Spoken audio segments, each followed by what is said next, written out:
পাকিস্তানের সমুদ্রসীমায় একটি বিশাল পেট্রোলিয়াম ও প্রাকৃতিক গ্যাসের মজুদের সন্ধান মিলেছে। জায়গাটিতে এত বিপুল তেল গ্যাস রয়েছে যে তা দিয়ে পাকিস্তানের ভাগ্য বদলে যেতে পারে। পাকিস্তানের সংবাদ মাধ্যম ডনের এক প্রতিবেদনে এ তথ্য জানানো হয়েছে। দেশটির উচ্চপদস্থ এক নিরাপত্তা কর্মকর্তা জানান, একটি বন্ধুত্বপূর্ণ দেশের সহযোগিতায় পেট্রোলিয়াম ও গ্যাসের এই মজুদ নিশ্চিত ৩ বছরের জরিপ চালানো হয়। এই জরিপের মাধ্যমে মজুদের অবস্থান শনাক্ত করতে সক্ষম হয়েছে তারা। এরই মধ্যে দেশটির সরকারকে বিষয়টি অবহিত করা হয়েছে।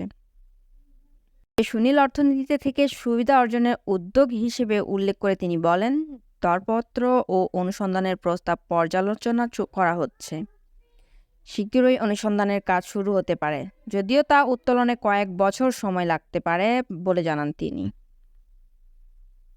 পাকিস্তানি কর্মকর্তারা জানিয়েছেন, সুনীল অর্থনীতি থেকে শুধু তেল ও গ্যাস নয়, আরও বেশি ফল পাওয়া যেতে পারে।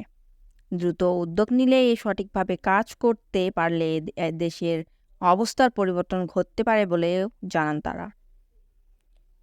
এটি বিশ্বের চতুর্থ বৃহত্তম তেল ও গ্যাস মজুদের অনুসন্ধান হতে পারে বলে অনেকে অনুমান করছেন। বর্তমান বিশ্বের তেল মজুদের শীর্ষে রয়েছে ভেনেজুয়েলা।